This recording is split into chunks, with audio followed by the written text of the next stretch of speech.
vegetales o animales, entonces podemos pensar en atributos como grasoso, seboso, aceitoso, ¿sí? Composición refiere más a, como ustedes imaginan, composición nutricional, geométrico a la disposición de las partículas de ese alimento, y lo mecánico a la fuerza que tenemos que hacer, ya sea con las piezas dentales, con los músculos de la cara también y la lengua, para remover o para darle forma a ese alimento en la boca al momento de la masticabilidad. Es muy importante que puedan categorizar los términos y que comprendan a qué está haciendo referencia cada denominación. El oído también va a dar información muy valiosa. Por ejemplo, imaginen cuando comemos una papa frita y esperamos un ruido crujiente, esto crocante, crujiente, chirriante, van a ser sonidos, ¿sí?, que vamos a recibir a través del oído y van a dar información también de la frescura, de las condiciones esperadas de un alimento. Y este cuadro sigue en la línea del anterior y nos dice que, por ejemplo, ese alimento que en verdad contiene energía, porque un alimento contiene energía, ya sea la energía química potencial en los enlaces de los elementos nutricionales que lo están constituyendo, la energía calorífica que esté conteniendo, ya sea por a qué temperatura está el alimento, la energía electromagnética que tiene que ver también con la luminosidad que puede estar recibiendo el alimento y cómo lo recibimos, eso en cuanto a color y brillo. Es decir, toda esa información, ¿con qué órgano lo vamos a estar analizando? Ya sea el del olfato, del gusto, del tacto, cinético, la vista. ¿Cuál va a ser la sensación? Es decir, ¿se acuerdan que habíamos dicho cómo organizábamos esa información? Ya sea olorosa, sápida, que tiene que ver con algo de los sentidos del gusto, táctil o del movimiento, sonoro, visual, y vamos a terminar hablando entonces del olor, del sabor, de las texturas, ¿sí? Como dijimos que textura tenía que ver con ese trigémino en la boca, pero que también quedaba articulado con algo sonoro cuando esperábamos un crujido o una efervescencia, y finalmente todo esto también va a terminar definiendo un aspecto y nuestra evaluación al respecto de la muestra que esté delante de nosotros. A su vez, a los sentidos los podemos clasificar como si fueran en dos grupos: aquellos cuya información llega por vías químicas o aquellos cuya información va a llegar por vías físicas. Químicas, ¿cuáles tenemos? El olfato, que dijimos que eran estos ácidos grasos volátiles, que tenían la capacidad de ingresar a través de la cavidad nasal e impactar en receptores específicos. Y yo les hablé de que para el gusto había elementos que entraban en solución. Por ejemplo, algunas sales, ¿sí?, algunos hidratos de carbono, algunos alcoholes, cetonas, van a entrar en solución, por eso hablamos que también son elementos químicos y van a estar contribuyendo a la percepción del gusto. Físicos, tiene que ver entonces con ese tacto que evaluaba el trigémino, con esta luminosidad, por ejemplo, que podemos percibir respecto de un alimento y poder definir su color, su brillo, su textura también. Y respecto también al oído, que tiene que ver con las vibraciones que van a impactar también dentro de nuestro oído, ¿sí?, todo lo que es el órgano de la audición, ¿no? Cómo estos sonidos vibran y terminan generando también esto que esperamos respecto al alimento. Así que bueno, acá tenemos otra forma de clasificar, ¿sí?, pero cómo es esa información, por qué canales llega, químicas o físicas.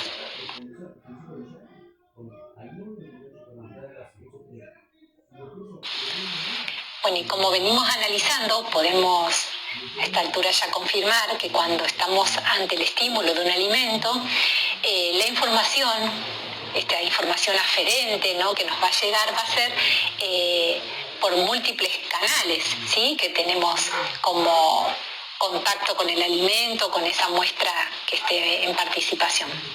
Por ejemplo, la vista, el olfato, el gusto y el tacto van a estar íntimamente todos relacionados en poder hacer una evaluación de los atributos sensoriales, y vamos a pensar entonces que la vista va a estar otorgando información respecto al color, la apariencia, la rugosidad de un alimento.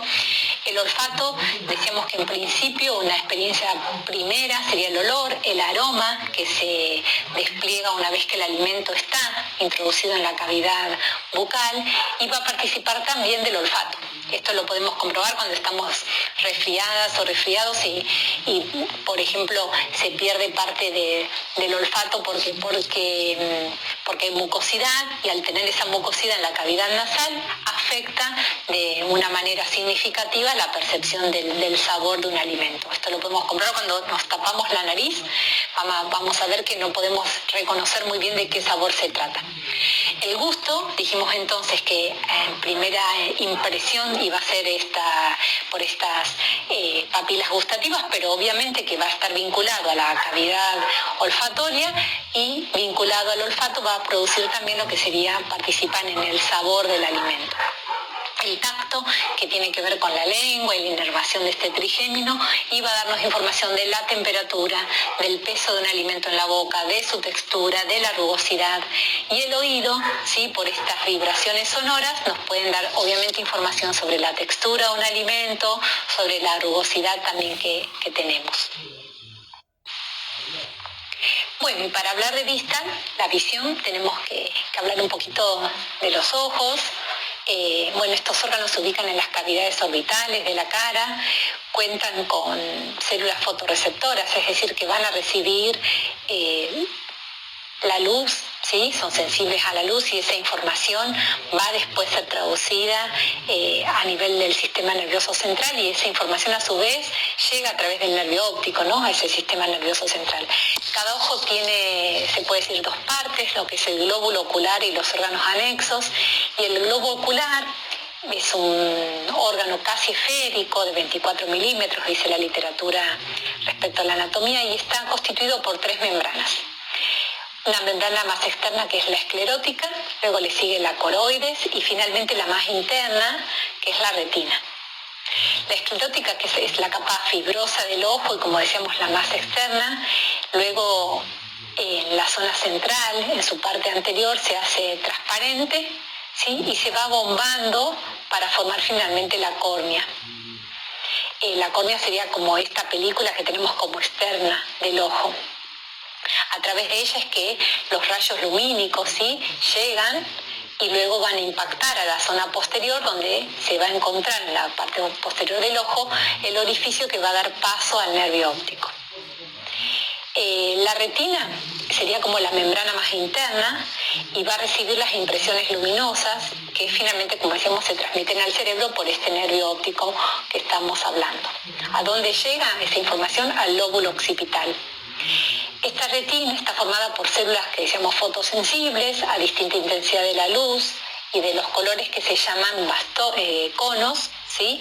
Y también hay otras células que se llaman bastones, que van a detectar lo que sería el blanco y el negro y los distintos tonos de grises. Entonces tenemos por un lado los conos, que son sensibles a la luz y a los colores, y los bastones, que van a estar vinculados a la detección del blanco, el negro y el tono de grises.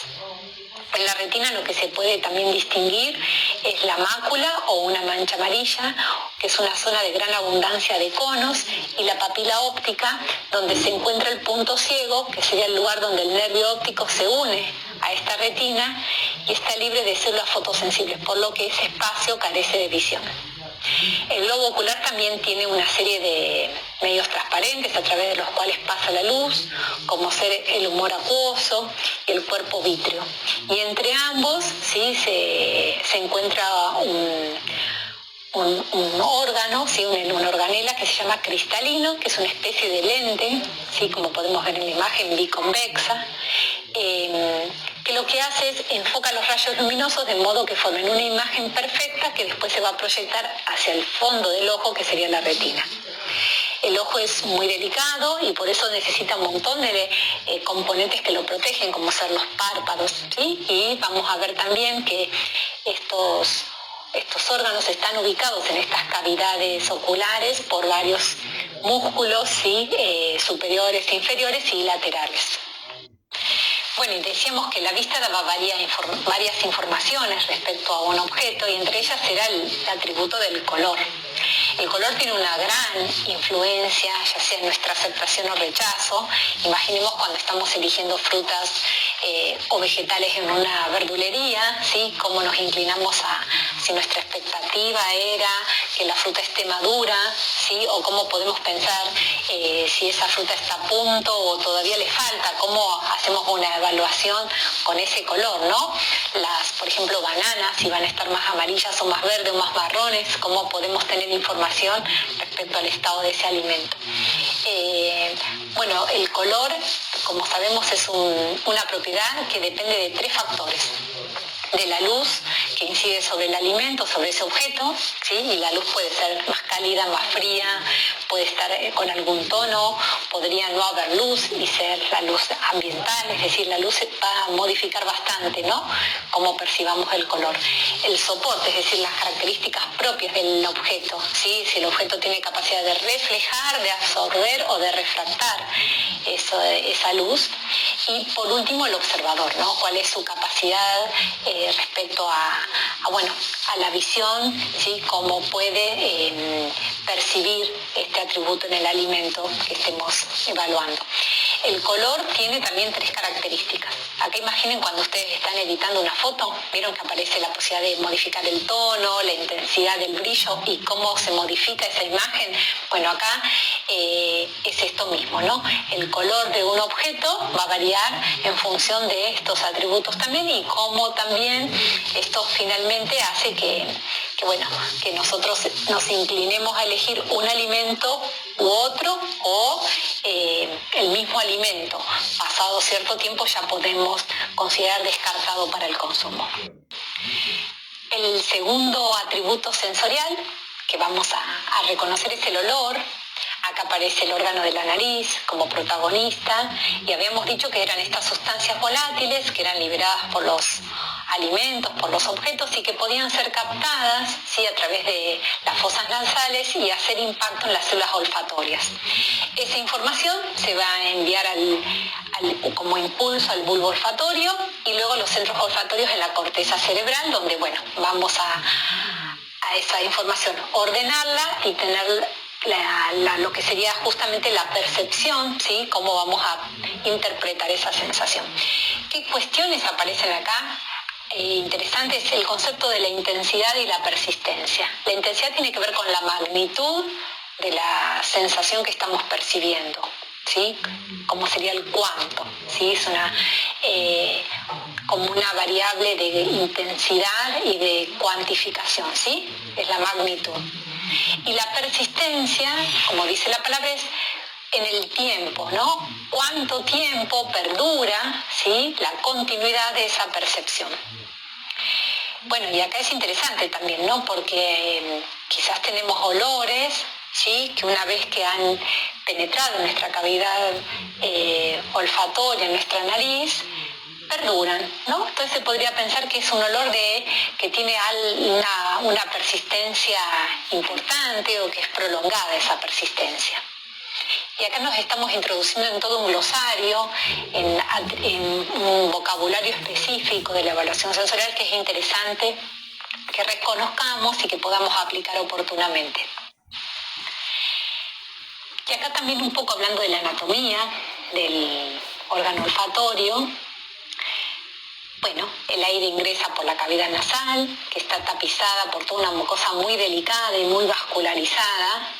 Y es interesante pensar en eso porque ese flujo sanguíneo a cierto rango térmico también es lo que permite a su vez la volatilización de estos ácidos grasos hacia ese bulbo olfatorio. Hay un huesito que por ahí pueden recordar que se llama fosa cribosa del etmoides, que es un hueso que tiene ciertas perforaciones por donde podían asomarse algunas terminaciones nerviosas aferentes, ¿sí? De lo que sería el nervio olfativo. Este nervio olfativo va a poder vincularse con estos elementos, ¿no? Estas moléculas cargadas de esta información, estos gracias justamente al efecto térmico, ¿sí? Y a la corriente de aire es que van a poder impactar y esa información finalmente son emitidas como señales aferentes por estos axones hasta, ¿sí? El bulbo olfatorio. Ahí esta información se va a hacer otra vez organizada y en estas regiones superiores del cerebro es que va a poder finalmente acudir lo que sería la percepción de ese olor. nosotros vamos a ver que este órgano va a estar en íntima relación con